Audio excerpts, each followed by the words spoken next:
Have you ever wondered what happens when we die? I mean, really wondered? Not in that abstract philosophical way we think about it at 2 a.m. Today, I'm going to share with you one of the most profound stories I've ever come across. A story about a woman named Deborah Prum who didn't just wonder about death, she experienced twice. And what she saw, well, it might completely change how you think about life, death, and everything in between. But before we dive into this incredible journey, I need you to do something for me. I need you to really listen. Not just hear, but listen. Because this isn't your typical near-death experience story. This is about a skeptic, a researcher, someone who demanded proof for everything, and what happened to her defied everything she thought she knew about reality. Music fades slightly. So grab a cup of coffee, get comfortable, and let me tell you about the day Deborah Prum stared at an X-ray of her own skull and realized she was looking at her future. Part 1. The Revelation 130-400. Picture this, you're sitting in a dentist's chair, fluorescent lights buzzing overhead, that weird antiseptic smell in the air. Normal Tuesday afternoon, right? But then the dental technician leaves the room, and above you, displayed on the screen, is a panoramic X-ray of your entire skull.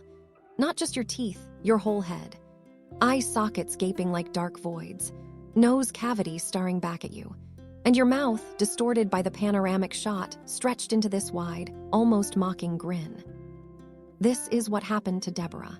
And as she looked at that image, at the skeleton beneath her skin, she felt like her future self was sending her a message. Hello, dearie, this is where you are headed. Kind of creepy, right? But here's the thing, Deborah wasn't some morbid person obsessed with death. She was actually the opposite. She was practical, skeptical, grounded in science. She'd worked as the co-director of a research center at Dartmouth Medical School. This was a woman who dealt in facts, in data, in things you could measure and prove. And yet, squirming in that dentist's chair, she couldn't help but think about the 2 times she'd already come face to face with death. The 2 times she'd crossed over to the other side and somehow made it back. Music builds slightly. See, Deborah had a secret she'd kept mostly to herself for years because she didn't know how to talk about it. She didn't know how to explain what she'd experienced without sounding crazy or attention-seeking or like she was making it all up. But what she experienced was real, and it was about to challenge everything she thought she knew about life, death, and what lies beyond. Part 2. The First Death 400-930. Music shifts to more tense, urgent tone. Let's go back to 1984. Hanover, New Hampshire. Deborah and her husband Bruce were expecting their first child.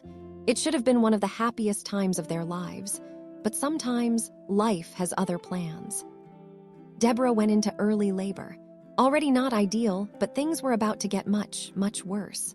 When she arrived at the hospital, her blood pressure was through the roof. We're talking stroke-level numbers. Her platelets were dangerously low. Her liver wasn't functioning properly. She was having seizure activity. The midwife was trying to insert a catheter when suddenly, the obstetrician's voice cut through the room like a knife. Get her into the OR now. And then, something extraordinary happened. Deborah found herself floating. Not physically, but the essence of herself, her consciousness, her awareness, whatever you want to call it, was suddenly up near the ceiling in the corner of the labor room, looking down at the chaos below. She could see her own body being rushed to the operating room. She could see the medical team frantically working to resuscitate her, trying to save both her and her baby. And here's the strangest part, she felt nothing. No fear, no panic, no emotion whatsoever. Pause for effect. Think about that for a second. You're watching doctors desperately trying to save your life and your unborn child's life, and you feel nothing. Just a detached, almost serene observation of the scene unfolding below you. This is what's called an out-of-body experience, or OBE. It's one of the most commonly reported features of near-death experiences. But at the time, Deborah didn't know what to call it. She didn't have a framework for understanding what was happening to her. The doctors managed to save both Deborah and her son through an emergency C-section. The baby was tiny, fragile, and spent 2 weeks in the neonatal intensive care unit. Deborah was placed in a medically induced coma for 3 days while they tried to stabilize all the systems in her body that had gone haywire. When she finally woke up, she was faced with a new reality, caring for a premature baby while trying to recover from her own near-death ordeal. For months, she battled health issues, struggling to regain her strength. But through it all, she carried this secret experience with her. She told her husband Bruce about the out-of-body experience, but that was it. She didn't tell anyone else. How could she? What would she even say? "Hey, by the way, while I was dying, I floated up to the ceiling and watched everything. Cool, right?" Slight nervous laugh. Yeah, that conversation doesn't exactly go over well at dinner parties. So Deborah did what a lot of people who have these experiences do. She buried it. She focused on what she could control, caring for her son, rebuilding her health, moving forward with her life. But the memory stayed with her, vivid and unchanged, waiting in the back of her mind like a puzzle piece that didn't fit anywhere. Little did she know, this was only the first time death would come knocking at her door. Part 3. Valentine's Day 2007 9:30-16:00. Music shifts to darker, more ominous tone. Fast forward to February 14th, 2007. Valentine's Day. But this wasn't going to be a day of romance and chocolate hearts for Deborah and Bruce. This was going to be the day that changed everything. It was bitterly cold that evening, the kind of cold that seeps into your bones and makes you want to stay inside forever. Deborah put on her mother's old wool Chesterfield coat, this thick, heavy thing she almost never wore because it was so cumbersome. But that night, for some reason, she chose that coat. That choice probably saved her life. Deborah and Bruce were heading downtown to meet friends at a restaurant called The Local. They were running late, naturally, and as they approached a busy intersection, Deborah felt a wave of relief when she saw the traffic light ahead turn brilliant green. She hated this intersection. The wait always seemed like an eternity, but tonight they'd get to breeze right through. Except they didn't breeze through. The last thing Deborah remembered was feeling grateful for that green light. The next thing she knew, she was somewhere else entirely. Long pause. Here's what actually happened, though Deborah didn't learn the details until later. A man with no driver's license, driving an SUV with no registration, plowed through the intersection at over 40 miles per hour. He crossed into their lane and smashed head-on into their Volvo. The impact turned their car into rubble. The airbag exploded into Bruce's face, breaking his glasses and cutting his forehead. When he looked over at his wife, she was slumped over, unconscious. Bruce is a physician, remember. He's trained for emergencies.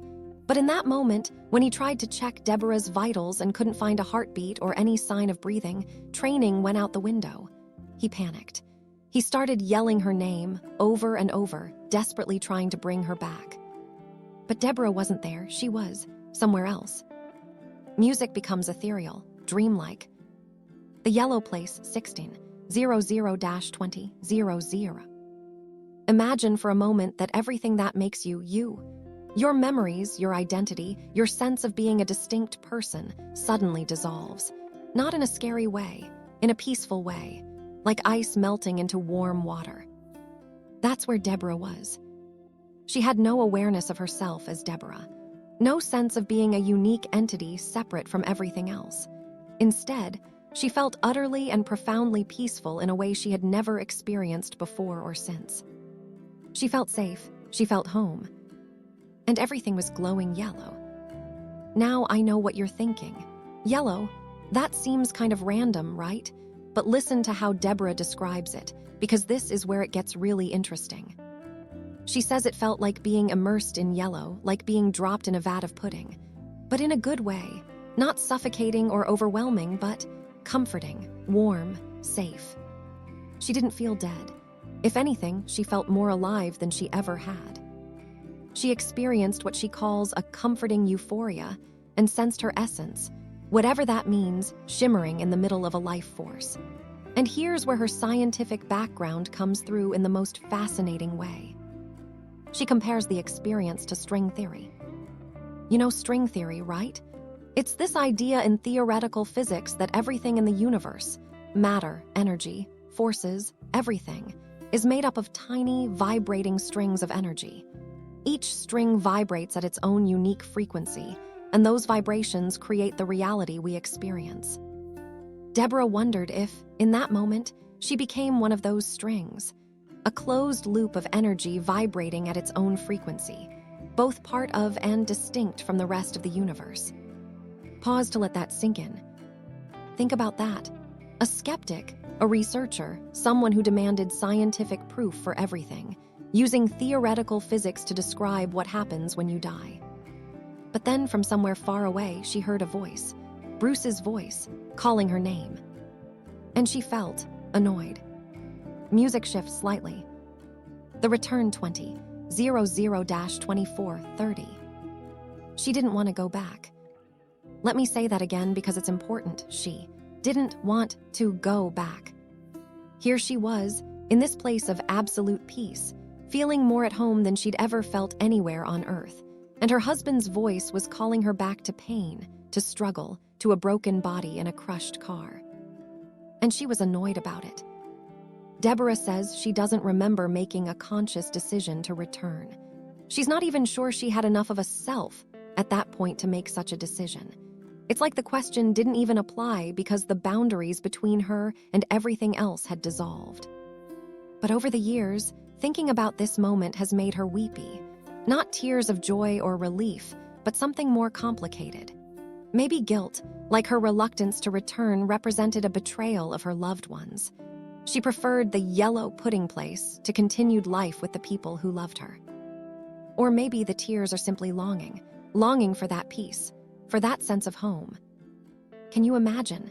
Can you imagine experiencing something so profound, so peaceful, so fundamentally right that returning to regular life, to your body, to your relationships, to everything you've ever known, feels like a loss? Reflective pause. When Deborah finally did return to her body, something weird happened. She felt no pain. None. Her ribs were crushed, we'll get to that in a minute, but in those first moments of consciousness, there was no pain. She looked around, trying to process what had happened. The interior of their Volvo was completely crushed. The headlights from the other vehicle were shining into their car at this disturbing, unnatural angle. The air was filled with glimmering particles, maybe from the deployed airbag, maybe from the engine. She still doesn't know.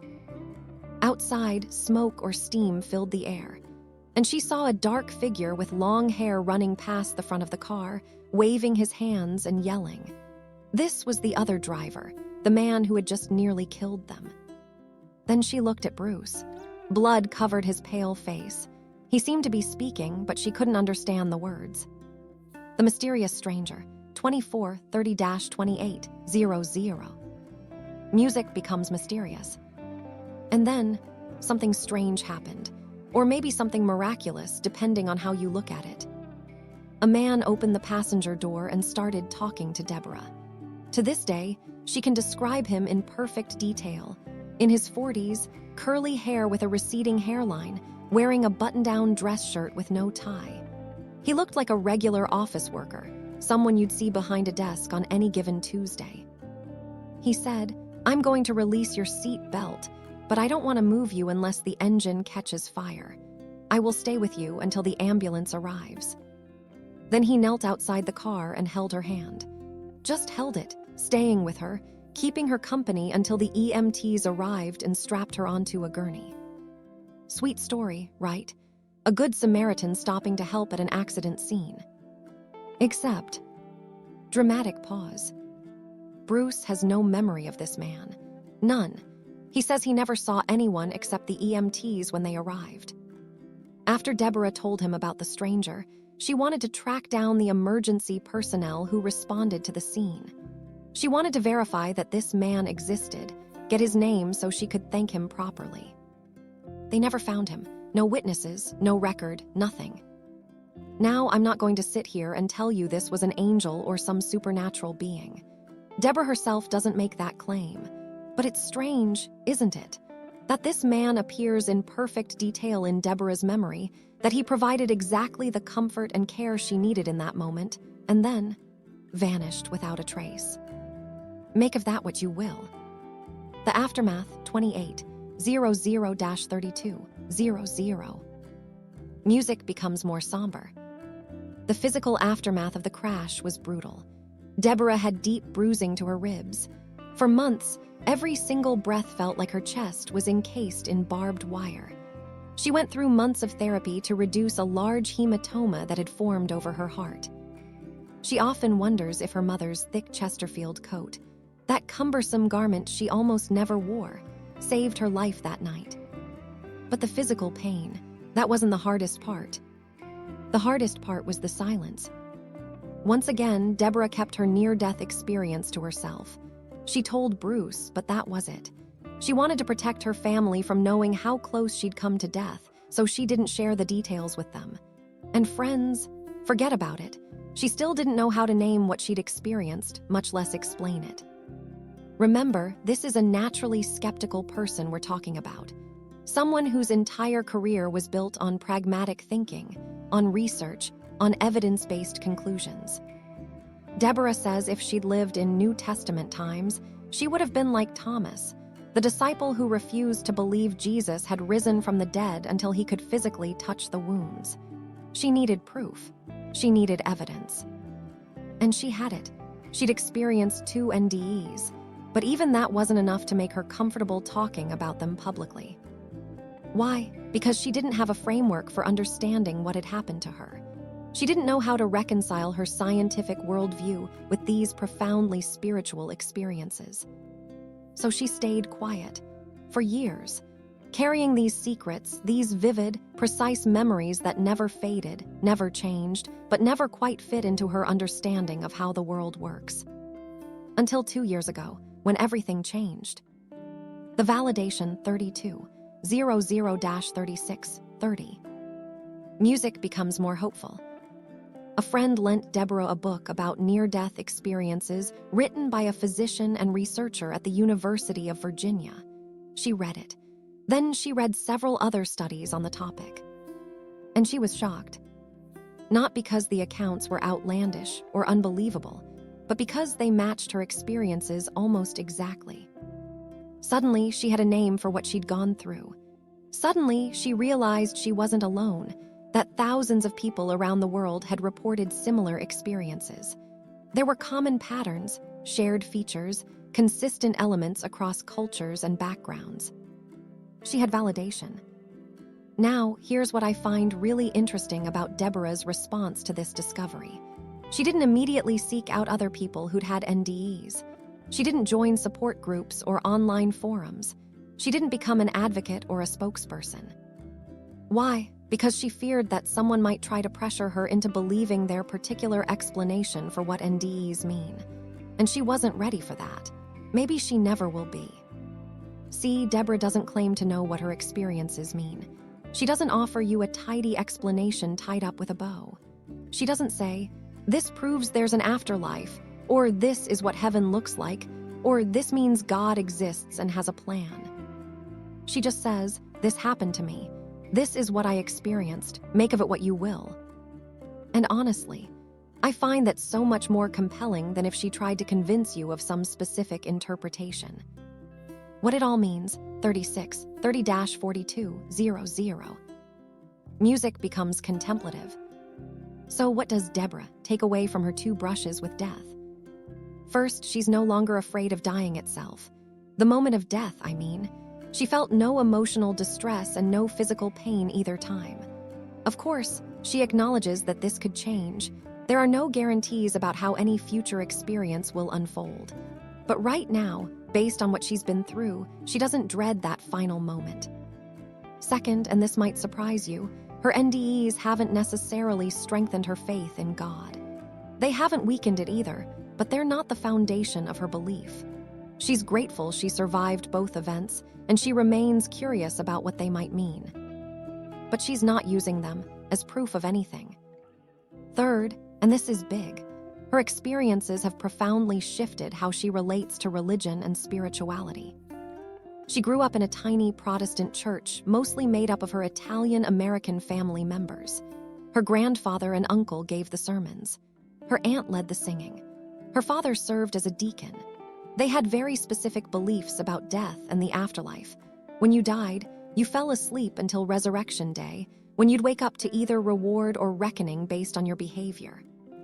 Over time, Deborah's spiritual journey headed in a different direction. She attended various Protestant denominations, each with slightly different takes on what happens after death. And you know what she concluded. She's not sure, and she's okay with that. Pause. She says she's less religious now, but more spiritual. She worries less about following rules and pays more attention to listening for guidance. She feels more connected to other people, but not anxious about convincing them to adopt any particular set of beliefs. She has no doubt about the existence of God, but her view of how God operates has become more expansive, more inclusive, more flexible. She says she's let God out of the box she'd created. And paradoxically, this makes her life feel both terrifying and exciting. Living fully 42, 00-47, 00. Music becomes more energetic, life-affirming. Here's maybe the most profound impact Deborah's NDEs have had. They brought the finiteness of life into sharp focus. She rarely procrastinates because she's never completely convinced she'll be given the gift of another tomorrow. Now you might think that sounds gloomy, right?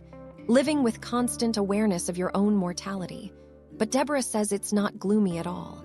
In fact, it's liberating. That conviction, that awareness that her life will end at a specific time, has pushed her to pursue her passions. She learned how to paint portraits. She figured out how to play mandolin up and down the neck. She saved up and bought a 22-year-old pickup truck so she could transport her bike and kayak more easily on adventures. She's squeezing the most out of every minute because she knows, in a way most of us only intellectually understand, that those minutes are numbered. But here's the thing, and I love this about her story. She's not some enlightened guru who's transcended all earthly concerns and lives in a state of perpetual bliss. Sometimes, when she's slammed by the slings and arrows of daily life, she feels wistful. She yearns for that vat of yellow pudding, that place that seemed more like home than any place on earth. But she's never felt so wistful that she wanted to make an immediate departure. She's not suicidal. She's not giving up on life. She's just honest about the complexity of human experience. Happiness often eludes her, she admits. But when she remembers to notice, she experiences sparks of joy every single day. Like when she eats a thick slice of Sicilian pizza straight out of the oven. Or when she watches a sunset burn from orange to purple over her meadow. Or when she has a soul-nourishing talk with a close friend while kayaking on Ivy Creek. Soft, warm music. She's curious about what lies ahead. She's cautiously optimistic. But for now, she's content to snuggle into all the bad and all the good in her life here. And I think there's something beautiful about that, don't you? The SKEPTICS and BELAVRS 4700-5200. Music becomes more analytical. Now I know what some of you are thinking, and it's okay, Deborah knows it too. Some people will hear this story and think she's making it up, or misremembering, or that her brain was oxygen deprived and creating hallucinations, or that she's interpreting random neurological firings as something meaningful. And you know what? Deborah doesn't care. She's not selling anything. She's not trying to prove anything. She has nothing to gain from sharing this story except maybe helping someone else who's had a similar experience feel less alone. Her memories are clear and precise. When she compares them with journal entries she wrote at the time, the exact details have persisted unchanged. She knows what happened. If someone wants to dismiss her experiences, that's their prerogative. Unless they're ridiculing her, which would just be rude, she's not bothered by their incredulity. And I think that's actually one of the most credible things about her account. She's not desperately trying to convince you. She's not defensive. She's just sharing what happened. But here's something worth considering. Deborah's experiences aren't unique. at all. Research into near-death experiences has been going on for decades. Thousands upon thousands of cases have been documented, and while the specifics vary, there are remarkably consistent patterns. Out-of-body experiences, where people observe their own bodies from outside. Moving through a tunnel or toward light. Feelings of profound peace and unconditional love. Meeting deceased relatives or spiritual beings. Life reviews, where people see their entire lives flash before them. Crossing a boundary or being told to go back. And returning to their bodies with transformed perspectives on life and death. Now, does this prove that these experiences represent actual journeys to an afterlife? No, science can't prove that, but it also can't definitively explain them away. Some researchers argue that NDEs are caused by oxygen deprivation in the brain, or the release of endorphins and other chemicals during extreme stress, or the brain's attempt to make sense of shutting down. Others point out that many NDEs occur when there's no measurable brain activity, that the vividness and clarity of the memories is inconsistent with typical hallucinations, and that the transformative effects on people's lives suggest something more profound than just a neurological glitch. The truth is, we don't know, not for sure. And maybe that's okay. The bigger QESTONS, 5200-5730.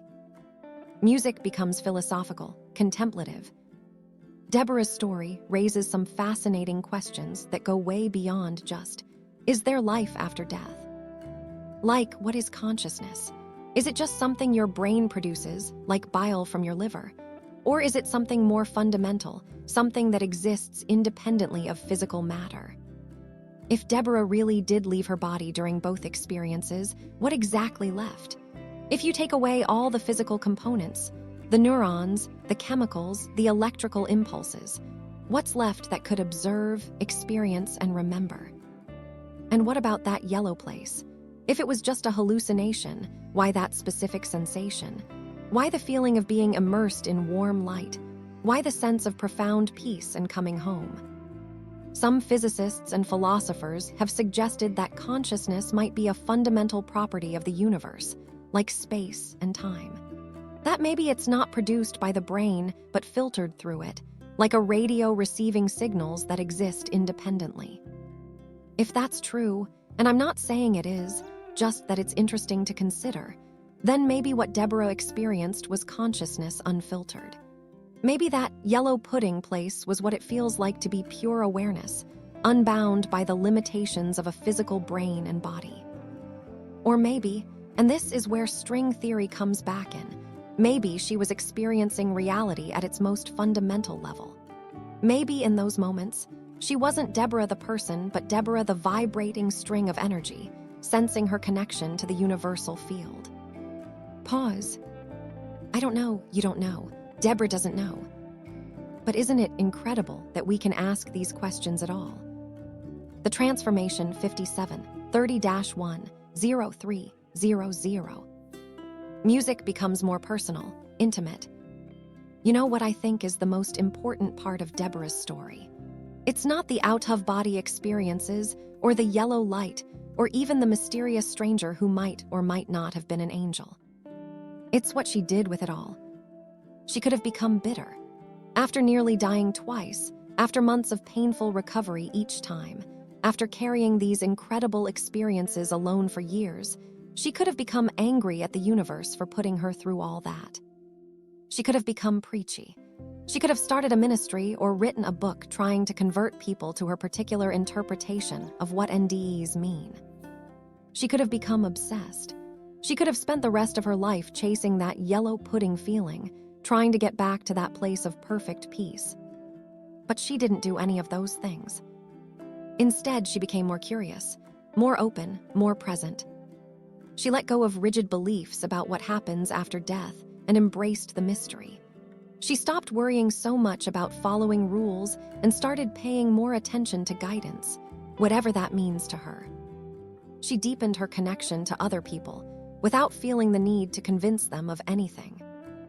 And most importantly, she started living more fully. Not recklessly, not desperately, but with intention, with awareness, with appreciation for the miracle of each ordinary day. That slice of pizza, that sunset, that conversation with a friend, these aren't consolation prizes for someone who's tasted something better. They're not poor substitutes for the yellow pudding place. They're the whole point. The message 10300-10830. Music swells emotionally. Early one morning, a close friend texted Deborah a quote from Elizabeth Barrett Browning. And remember, this friend had no idea Deborah was writing about her NDEs at the time. Earth's crammed with heaven, and every common bush afire with God. Earth's crammed with heaven. Think about that for a minute. Maybe Deborah's story isn't really about dying at all. Maybe it's about living, about waking up to the extraordinary nature of ordinary existence. Because here's what I take away from everything she experienced. She went to this place of profound peace and perfect love. She felt more at home there than anywhere else, and then she came back. She came back to a world of pain and struggle and uncertainty.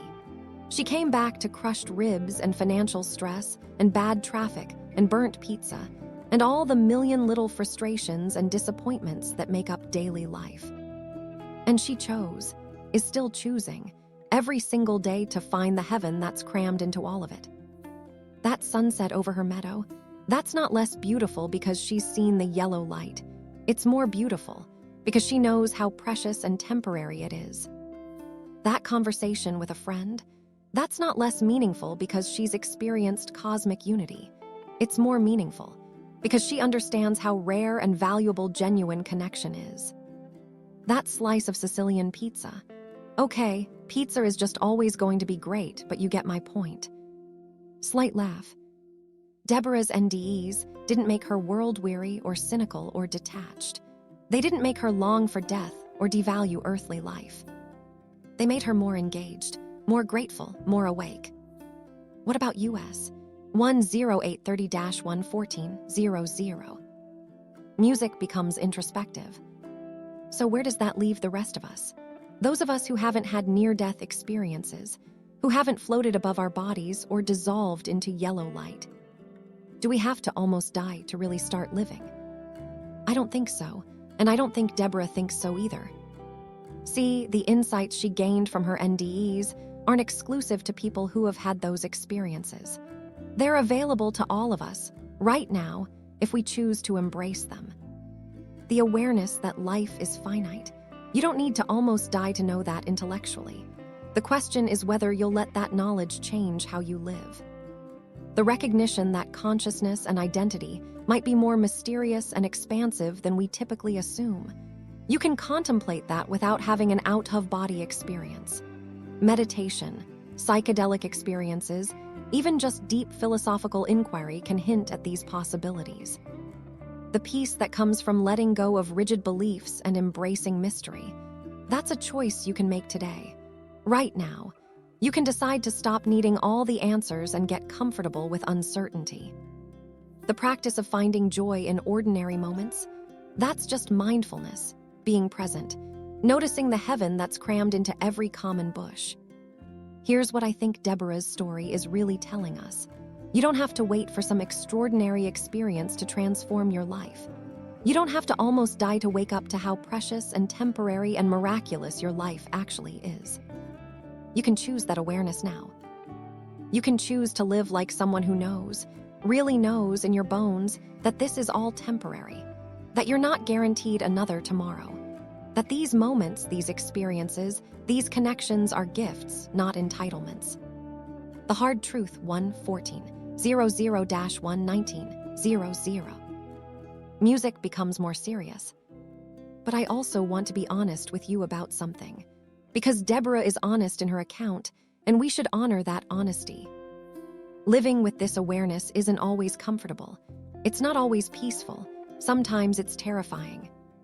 When you truly accept that life is finite, that death could come at any moment, that the people you love will die and you will die and everything you know will someday be gone. That's heavy. That can be overwhelming. Deborah talks about feeling wistful sometimes, yearning for that yellow pudding place. And I think a lot of us can relate to that feeling, even if we haven't experienced what she has. Sometimes life is just hard. Sometimes you're tired. Sometimes you want to escape. But here's the thing, and this is crucial. There's a difference between accepting the reality of death and wishing for it. Between being aware of life's temporary nature and giving up on life. Deborah is curious about what comes next.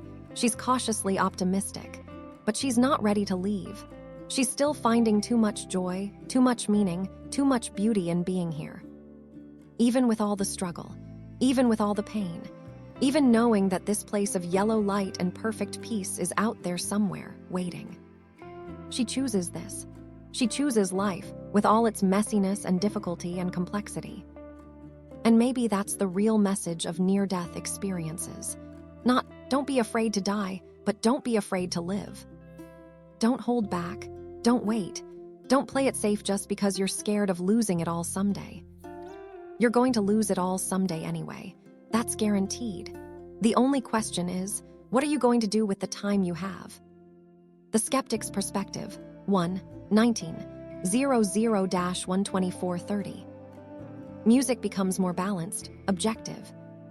Now, I'd be doing you a disservice if I didn't address the skeptical perspective here. Because a lot of you are probably thinking, this is a great story, but is there any way to verify it? Any way to know if it's actually what it seems to be? And the honest answer is, not really, not definitively. We can't prove that Deborah actually left her body. We can't prove that the yellow light was anything other than her brain misfiring as it shut down.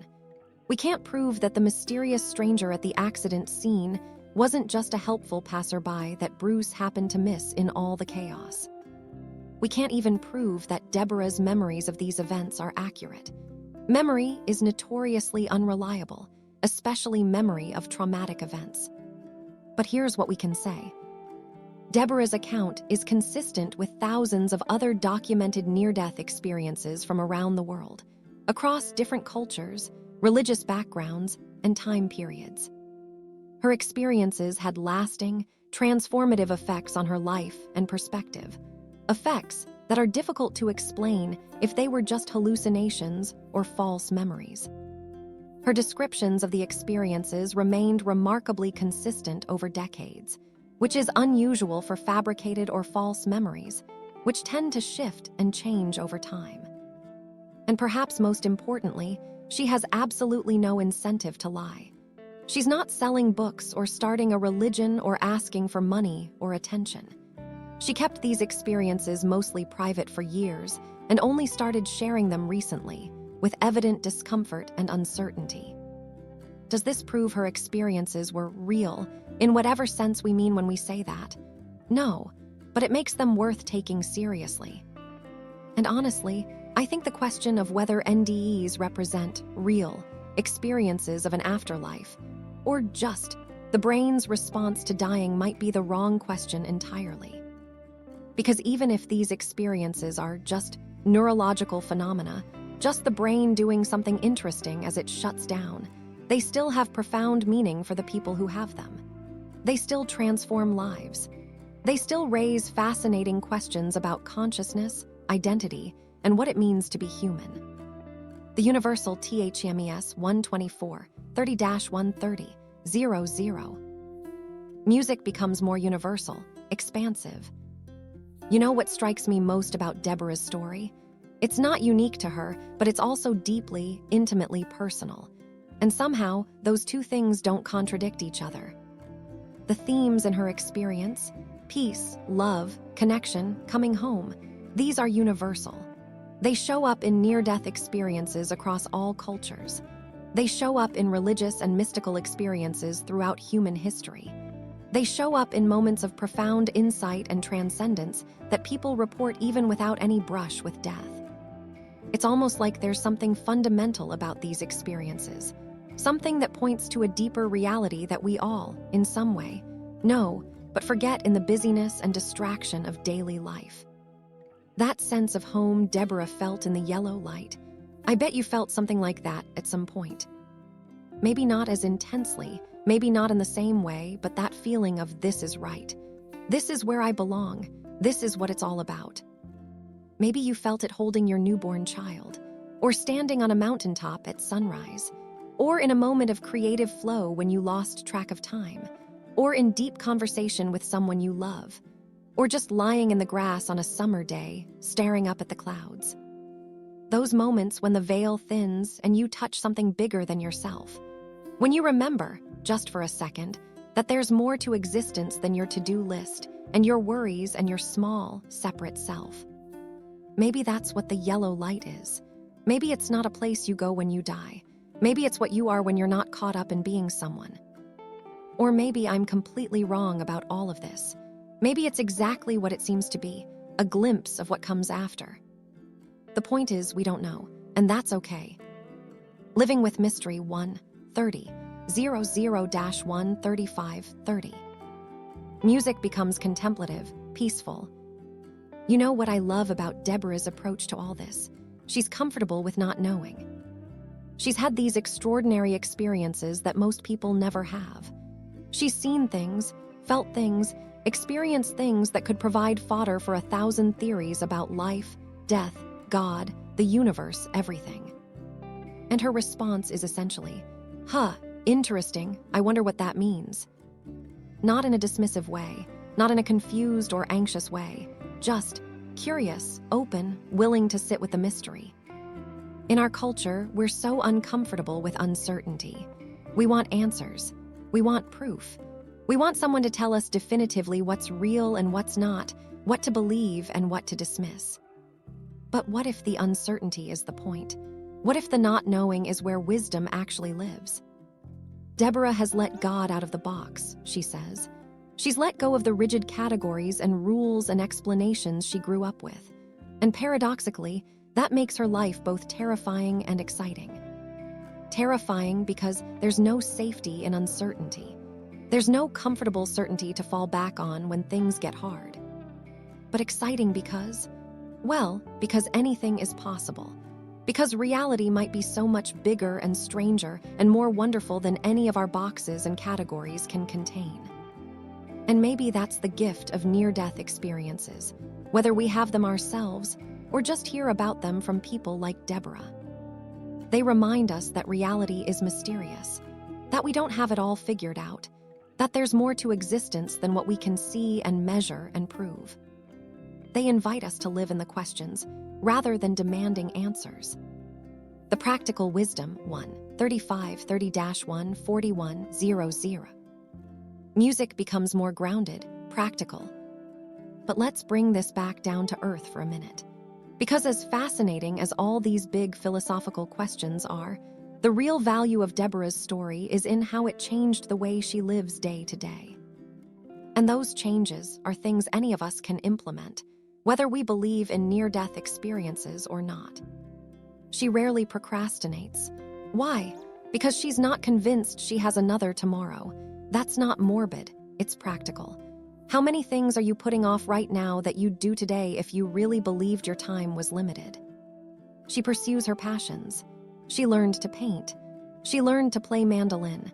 She bought that pickup truck so she could have more adventures.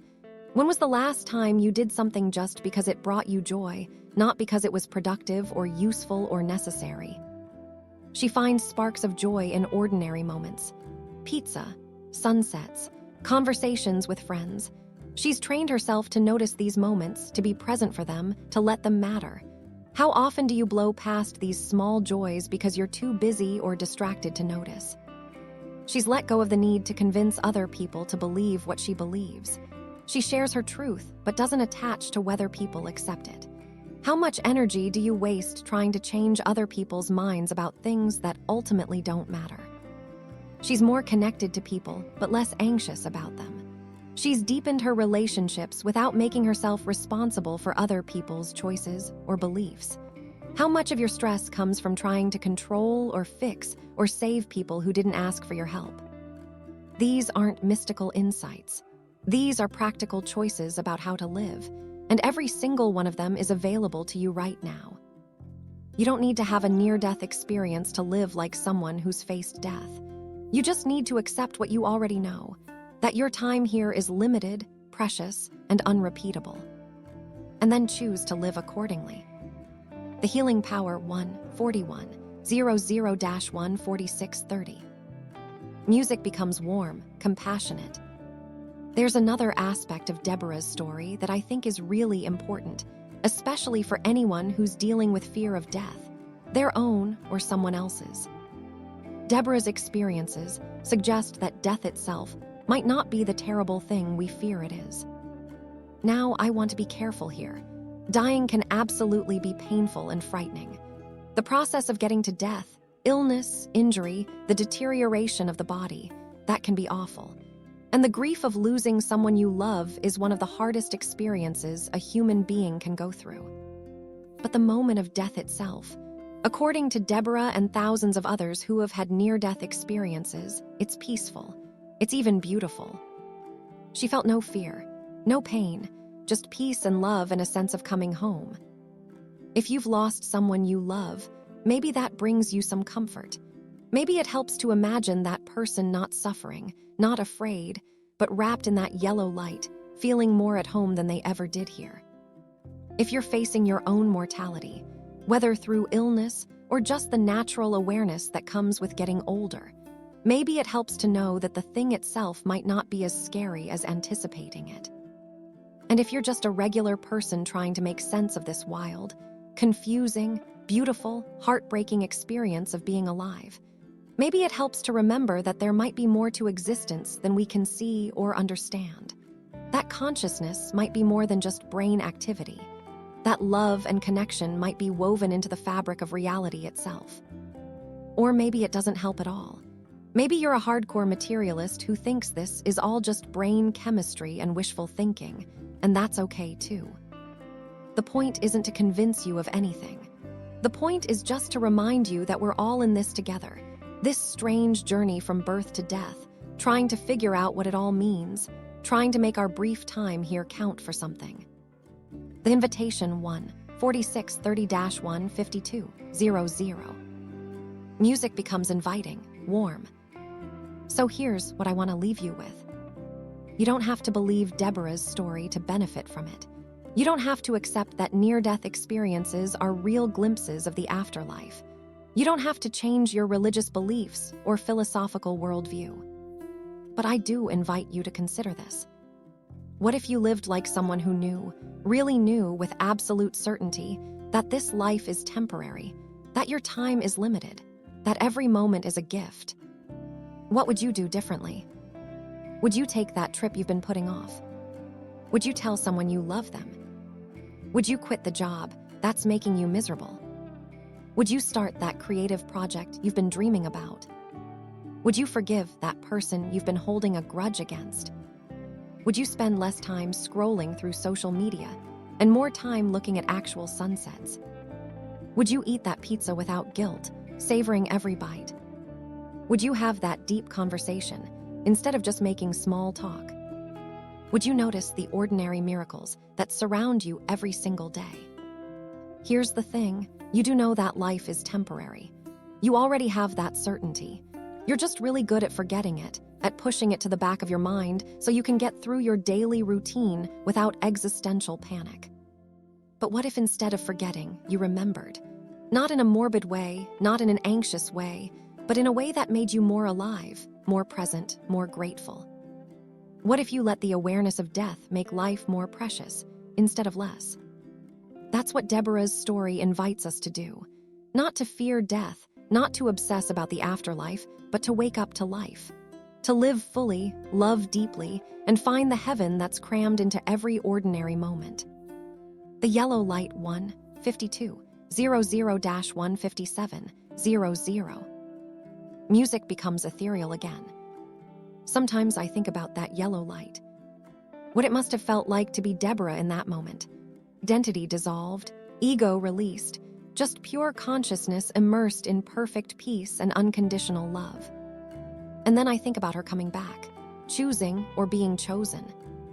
To return to a broken body in a crushed car, to pain and struggle and uncertainty, to all the messiness of being human. Why would anyone come back from that? Maybe she didn't have a choice. Maybe the universe wasn't done with her yet. Maybe there were things she still needed to do, lessons she needed to learn, pizza she needed to eat. Or maybe, and this is what I really think, maybe the yellow light isn't separate from this life. Maybe it's not somewhere else we go when we die. Maybe it's the truth underneath everything, always present, just usually hidden from our awareness. Maybe every act of love is a ripple of that yellow light. Maybe every moment of genuine connection is a taste of that coming home feeling. Maybe every sunset over a meadow is the universe showing us what we're made of. Maybe every time you feel truly seen, truly known, truly accepted by another person, you're touching the same reality Deborah experienced when her consciousness dissolved into universal love. And maybe, just maybe, the point of coming back isn't that this life is better than that place. It's that this life is where we learn to recognize that place, where we practice opening our eyes to the miracle that's always been here. Earth's crammed with heaven, every common bush afire with God. What if that's literally true? What if we're already home, we've just forgotten?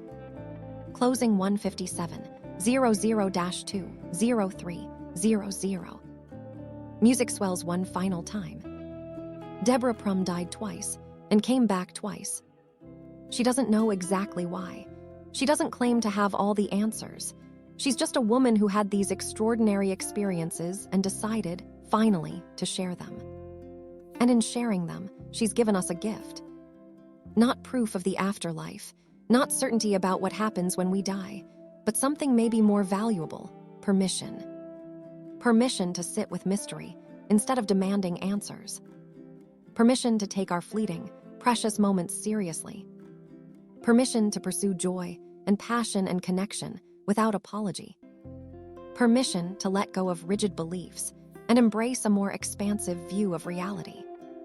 Permission to live like we're dying, because we are, all of us, every single day. But also permission to live like we're eternal, because maybe we are, in ways we can't quite understand. Music begins to fade. The next time you eat a really good slice of pizza, I want you to think of Deborah.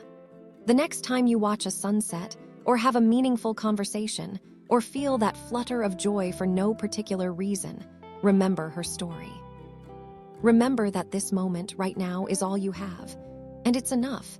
It's more than enough, it's everything. You don't need to almost die to wake up to the miracle of being alive. You just need to open your eyes. The yellow light isn't somewhere else, waiting for you after death. It's here, it's now. It's shining through every crack in your ordinary life if you're willing to see it. Gentle pause. Thank you for listening to this story. Thank you for staying with me on this journey. If this resonated with you, I'd love to hear your thoughts in the comments. Have you ever had an experience that challenged your understanding of reality? What helps you remember to be present and grateful for this life? And hey, maybe go do one thing today that you've been putting off. Call that person, take that walk, start that project. Live like someone who knows their time is precious. Because it is.